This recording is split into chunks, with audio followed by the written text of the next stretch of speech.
एक दिन एक बुजुर्ग डाकिया ने एक घर के दरवाजे पर दस्तक देते हुए कहा, चिट्ठी ले लीजिए। आवाज सुनते ही तुरंत अंदर से एक लड़की की आवाज गूंजी, अभी आ रही हूँ, ठहरो। लेकिन लगभग 5 मिनट तक जब कोई न आया तब डाकिया ने फिर से कहा, अरे भाई, कोई है क्या?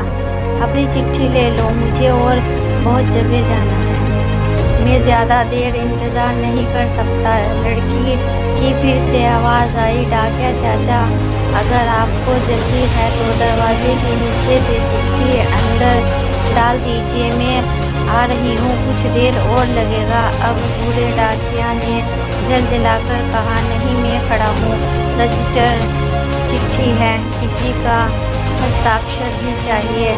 तकरीबन 10 मिनट बाद दरवाजा खुला। डाकिया इस देर के लिए खूब चिल्लाया हुआ तो था ही, अब उस लड़की पर चिल्लाने ही वाला था, लेकिन दरवाजा खुलते ही वह चौंक गया और उसकी आंखें खुली की खुली रह गईं। उसका सारा गुस्सा पल भर में पूर हो गया। उसके सामने एक नन्ही सी अपाहिज कन्या, जिसके एक पैर नहीं था, खड़ी थी। लड़की ने बेहद मासूमियत से डाकिया की तरफ अपना हाथ बढ़ाया और कहा, तो मेरी चिट्ठी। डाकिया चुपचाप डाक देकर और उसके हस्ताक्षर लेकर वहाँ से चला गया। वो अपाहिज लड़की अक्सर अपने घर पर अकेली ही रहती थी। उसकी माँ इस दुनिया में नहीं थी और पिता कहीं बाहर नौकरी के सिलसिले में आते जाते रहते थे। उस लड़की की देखभाल के लिए एक काम वाली बाई सुबह शाम उसके साथ घर में रहती थी, लेकिन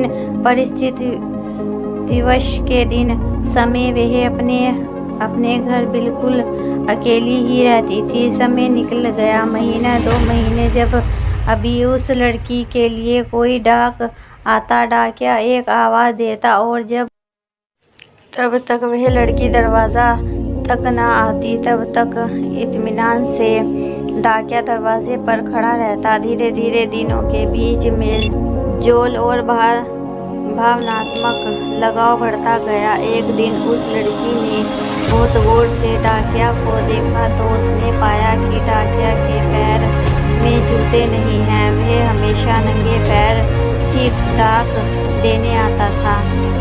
बरसात का मौसम आया। फिर एक दिन जब डाकिया डाक देकर चला गया तब उस लड़की ने जहाँ गिरी मिट्टी में डाकिए के पैर के निशान बने थे, उन पर कागज रखकर उन पाँव का चित्र उतार लिया। अगले दिन उसने अपनी यहाँ काम करने वाली बाई से उस नाप के जूते मंगवाकर घर में रख दिए। जब दीपावली आने वाली थी, उसने पहली डाकिया ने मोहल्ले के सब लोगों से त्योहार पर बख्शीश चाही, लेकिन छोटी लड़की के बारे में उसने सोचा कि बच्ची से क्या उपहार मांगना, पर गली में आया हूँ तो उससे मिल ही लूँ। साथ ही साथ डाकिया ये भी सोचने लगा कि त्योहार के समय छोटी बच्ची से खाली हाथ मिलना ठीक नहीं रहेगा। बहुत सोच विचार कर उसने लड़की के 5 रुपए की चॉकलेट ले ली। उसके बाद उसने लड़की के घर का दरवाज़ा खटखटाया। अंदर से आवाज़ आई, कौन? मैं हूँ गुड़िया, तुम्हारा डाकिया चाचा, उत्तर मिला। लड़की ने आकर दरवाज़ा खोला तो बूढ़े डाकिया ने उसे चॉकलेट थमा दी और कहा, ले बेटी, अपने गरीब चाचा के तरफ से। लड़की बहुत खुश हो गई और उसने कुछ देर डाकिया को वहीं इंतज़ार करने के लिए कहा।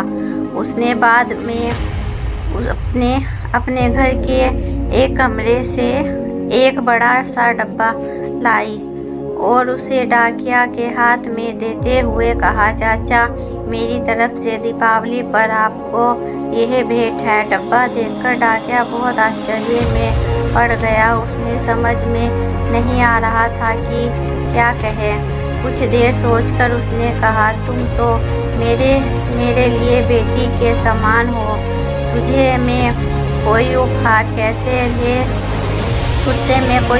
कैसे ले लूँ? बिटिया रानी, लड़की ने उसे आग्रह किया कि चाचा, मेरी इस गिफ्ट के लिए मना मत करना, नहीं तो मैं उदास हो जाऊंगी। ठीक है, कहते हुए बूढ़े डाकिया ने पैकेट ले लिया और बड़े प्रेम से लड़की के सिर पर अपना हाथ फेरा, मानो उसको आशीर्वाद दे रहे हों।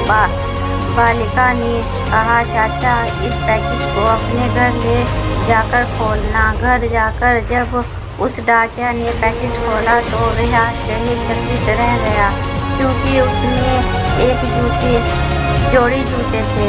उसकी आंखें डगमगा गई। डाकिया को यकीन नहीं हो रहा था कि एक छोटी सी लड़की जिसके लिए इतना फिक्रमंद हो सकती है। अगले दिन डाकिया अपने डाकघर पहुंचा और उसने पोस्टर मास्टर से फरियाद की कि उसका तबादला फौरन दूसरे इलाके में कर दिया जाए। पोस्टर मास्टर ने जब उसका कारण पूछा तो डाकिया ने वे जूते टेबल पर रखते हुए सारी कहानी सुनाई और भीगी आंखों से रूंधे गले से कहा, सर, आज के बाद मैं उस गली में नहीं जा सकूंगा।